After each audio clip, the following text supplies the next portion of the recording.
Hi everyone, welcome back to the channel. Today I'm going to be doing another seed starting roundup video where I'm going to go over lots of different seeds that you can start in March, or at least all of the seeds that I'm going to be starting this month.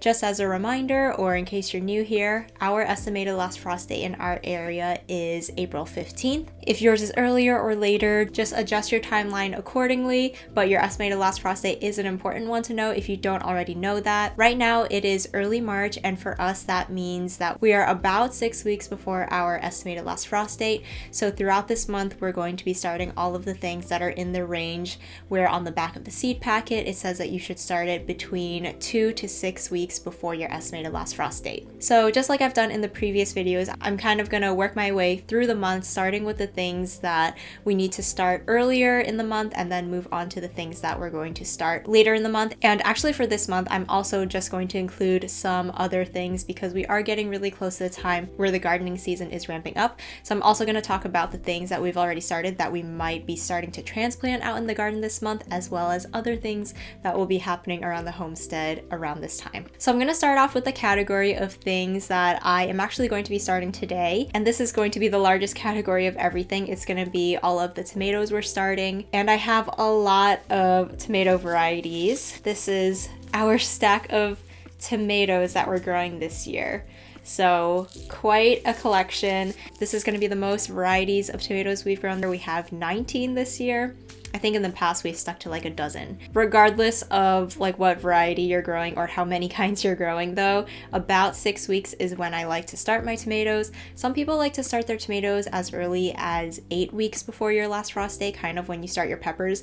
I personally think that's too early for tomatoes. When I've done that in the past, my tomato plants get really large and they grow a lot faster than peppers and eggplants, so I do like to plant these a few weeks after. Like I said, they grow a lot faster and they also germinate a lot more quickly as well. I think I'm actually still waiting on most of my peppers to germinate at this point, whereas tomatoes I find usually only take like a few days to a week to germinate. So this is a pretty big category of things that I would start earlier in this month. And since I am going to be starting these seeds today, I also want to quickly go through the list of varieties that I'm going to be starting today. I'm not really going to go like too in depth about each one because a lot of these are new varieties, so I don't have experience with them, and I kind of talked more about like their characteristics when I did a seed haul video I think a couple of months ago where we bought these varieties. So if you want more information on a lot of the new things we're trying out, I will link the seed haul video and you can go check that one out. And then any other varieties are ones that we've probably grown in the past, so I've probably talked about them in past videos. When it comes to tomatoes, there are two different kinds, indeterminate and determinate tomatoes.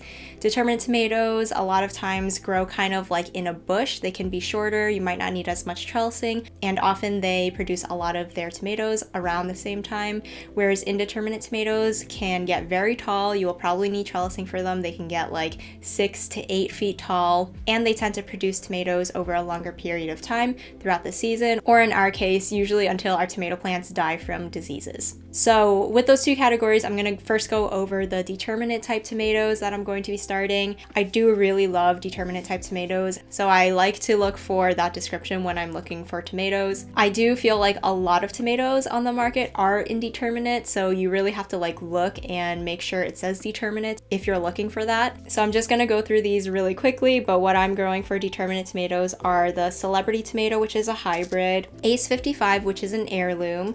I have BHN 1021, which is a hybrid, Florida 91, which is a hybrid, and then the last one is Raspberry Liana, which is an heirloom. For those determinate tomatoes, I'm planning on growing 2 plants for each of those varieties, so I'll have 10 plants of those. So moving on to the indeterminate tomatoes now, and these first two are kind of like paste tomatoes. Or I'm going to use them that way. The first one is a speckled Roman tomato, and the second one is a Hungarian heart tomato, which is more of like an ox heart type tomato, but I'm going to try using it kind of like a paste tomato. And I will be growing the most number of these like paste type tomatoes. I'm planning on growing 4 of each of those, which is not that much, but since I'm growing so many varieties, most of the varieties I'm growing, I'm only growing 1 or 2 plants. So 4 plants is a lot considering the numbers of everything else I'm growing. And then moving on to like my biggest category of tomatoes, which are the taller, indeterminate heirloom tomatoes. And since I have so many different varieties, a lot of these are new ones that we're trying this year because we're really just trying to have some more fun with it and grow some really fun varieties. I'm only growing 1 to 2 plants of all of these just because I don't have the space to grow like 4+ tomatoes of each of these, because then we'd have probably close to 100 tomato plants, and I'm trying to keep it like under 40. So I'm gonna blitz through these super quickly. I've got the blue cream berries, orange peach, Abe Lincoln, Brandywine, Paul Robeson, Pink Bumblebee, Super Sweet 100, Artisan Blush, Great White, Carbon, the Kellogg's Breakfast, and the Ananas Noir, which is also called the Black Pineapple. All right, so those are all of the tomatoes I'm growing, and in this category, I also like to group in tomatillos and ground cherries. So I'm going to be growing the Dr. Weitsch's Yellow Tomatillo this year. I tried it last year, but I think my plants died from bugs really early on, so I'm trying it again. I don't actually know how this will do. And then for ground cherries, I'm growing the Aunt Molly's ground cherry, which I have grown before and has done really well for us. All right, so that is the first big category of seeds: tomatoes, tomatillos, and ground cherries. I'm going to be starting all of those today. And again, that's about 6 weeks before our estimated last frost date. They're actually going to end up growing closer to like 8 weeks before I actually plant them out, because I usually wait a couple of weeks up to a month to actually transplant them into the garden. And then around this time, I also like to start what I consider like delicate herbs. So this includes different varieties of basil. I have 3 varieties that I'm growing. I have holy basil, Genovese basil, and Thai basil. Those are the 3 that I pretty much always grow. I actually meant to get some lettuce leaf basil. I really wanted to try those out this year, but I forgot to order them with my seeds, and that's not really a variety I can buy like in store. I have never seen it around, so I'm gonna have to wait till next year on that one, but I do really want to try out that variety of basil one day. And then I'm also going to grow parsley, summer savory, and sweet marjoram. These you can definitely start like right now for us about 6 weeks before your estimated last frost date, but I have so much going on with my tomatoes and I don't want to like get too overwhelmed trying to start everything all at once. So I think what I'm going to do is just start my tomatoes today, and I'm going to save these herbs for in a few days to a week once I've gotten the tomatoes out of the way and have all of that set up, and make sure I have space in my seed starting setup. Oh, and one other thing with the herbs is I also wanted to start some chamomile. I think 6 weeks is a good time to do that. I'm not actually too sure on this one, just because I've only been like decent at growing chamomile in the past. But anyway, I will be starting them around this time and we'll see how that does. And then just a couple of random things that don't really go in any category, but one thing I wanted to start was fennel. And yeah, this is like one of the newer things I'm trying, and I think now is like a good time to start those. This is the busiest time of month for seed starting, and that's because most things you can start around this time. So if you're ever in doubt about like when to start something, I feel like you can't really go wrong with starting them like 6 weeks before your estimated last frost date. It might be a little late for cold weather things, it might be a little too early for some warm weather stuff, but it's kind of like in the middle. So if you're unsure, I'd say like 4 to 6 weeks before is a good starting point, and you can always tweak it depending on how things do. So yeah, whenever I'm unsure, now's the time to start it. And then a couple other things are beets. I have the Cylindra beet, which is a red longer beet, and then also a golden beet. I'm also going to be starting these very soon. These are the only root vegetables I start beforehand. Most other root vegetables like radishes and carrots, I just direct sow those because they don't do well with being transplanted.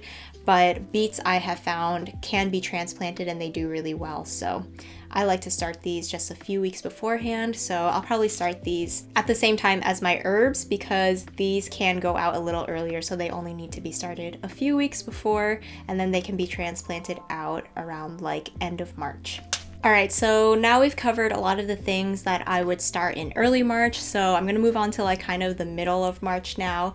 And a big category of things I like to start around this time is my flowers. And I definitely like to wait a little bit later in the month for these because since I am starting so many things around this time, I have so many trays under my grow lights and I don't have that much space on my shelves. And I think that flowers are definitely like slightly lower on my priority list compared to vegetables.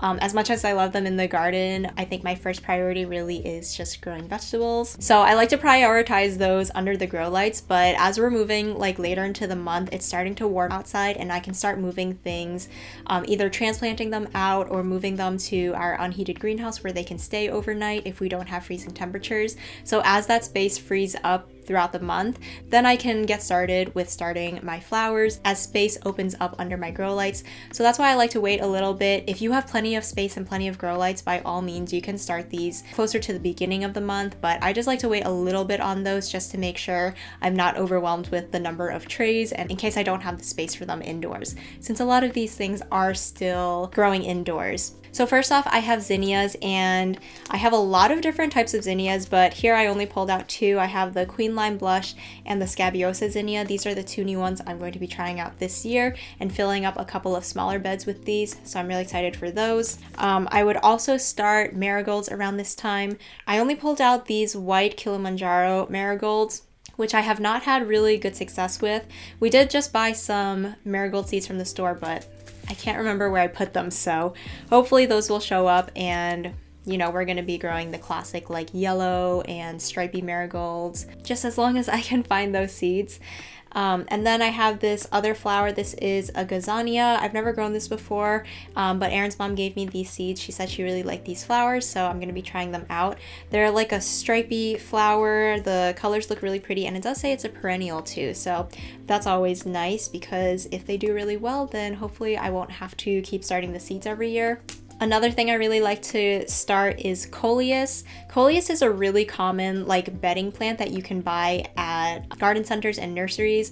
It's used more of as like a foliage plant than a flower. It does flower, but mostly you want it for like the really colorful leaves. I love all of the different combinations of the colors, and I use this as bedding plants for our front garden, and they're really easy to start from seed. So I like to start a lot of these so that we don't have to buy them from the garden center. Next up, I have some cosmos. There are lots of different types of cosmos out there. I am going to be starting this seashells blend.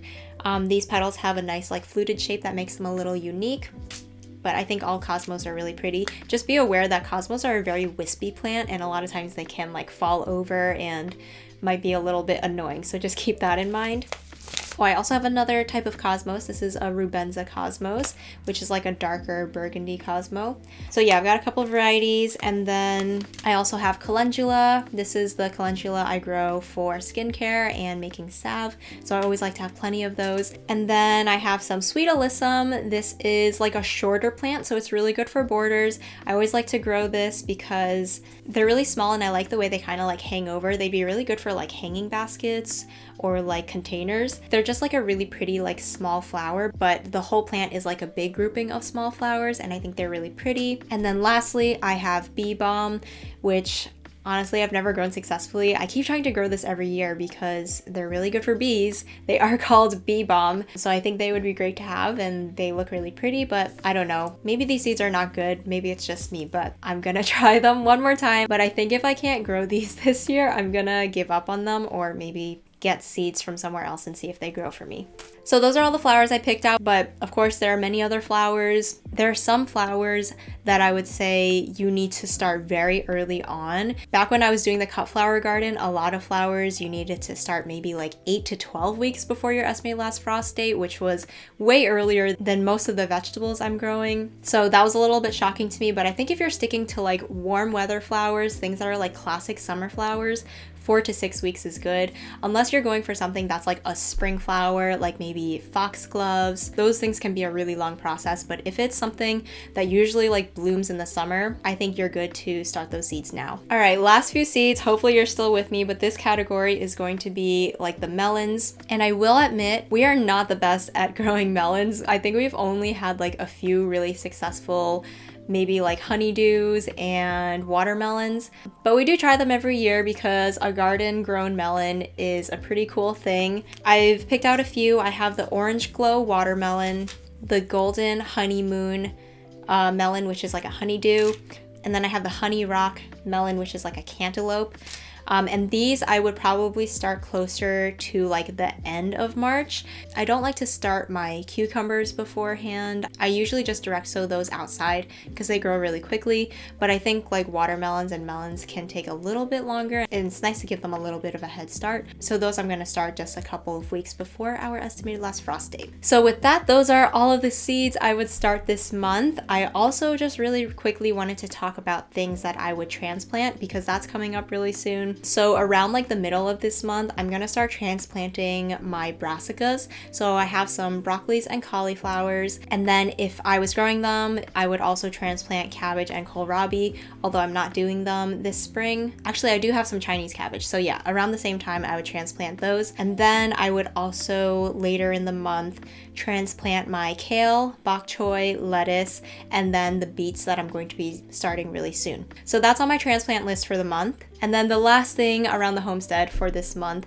is we are going to be getting chicks really soon. I didn't actually realize how soon it was coming up. We've had a lot going on in February, so I feel like it just like snuck up on me. But the other day we were at the farm store and they were already starting to get chicks, and I asked them for a list of like what breeds they were getting in, and they're only going to be having them for like the month of March. And for the breeds that we want to get from them out of their list, I think we're gonna have to get them next week, so it's gonna be really soon. We didn't really plan for it to be this soon. I think we were thinking we were going to get them a little later, but we want to make sure we get some breeds that we're interested in. We're going to have to get our like chick setup all done in the next few days to get ready for some new chicks. We're not going to be getting that many. We're only getting like 4 to 6, and it's kind of just to like add some new genetics to our flock and also kind of like, I guess, like refresh our flock a little bit. Our chickens right now are 4 to 5 years old, so they're kind of, you know, they're reaching middle age, so we just want some like younger chicks in there, but we also don't want to double our flock either. I think just getting a few new chicks is going to be really good. So yeah, look forward to that video. It's going to be coming up really soon, and who doesn't like to see some baby chicks in the spring? So yeah, that's going to be really exciting. But for today, I'm going to start those tomatoes, tomatillos, and ground cherries, and I'm also going to give you another update of all of my seedlings so far. I have my peppers that are growing inside, but actually a lot of my other seeds I have been letting them live outside in our unheated greenhouse overnight because we've been having some pretty nice warm weather, and just to get them a little bit more accustomed to cooler weather, I like to keep them outside if I know it's gonna be nice and warm. And this also makes it so that I don't have to have my grow light space so cramped, and they can, you know, they can get their light from the sun. So yeah, a lot of them are living outside right now, and I'll only take them in if it gets like really, really cold, maybe like 5 degrees under freezing. But yeah, that's gonna be the plan for today. I hope that this like talking part going through all these seeds was not too overwhelming and too much information. I know it's like a lot of different types of seeds and a lot of varieties I was going over, and it's just because it really is like the busiest time of the seed starting season. A lot of things need to be started in this month. Just a little like TLDR recap. For this month I'm starting tomatoes, basils and herbs, flowers, and melons. So that encompasses most of like what I talked about, in case like some of it went over your head. So yeah, I'm gonna go outside and start my tomatoes and show you all of my seedlings.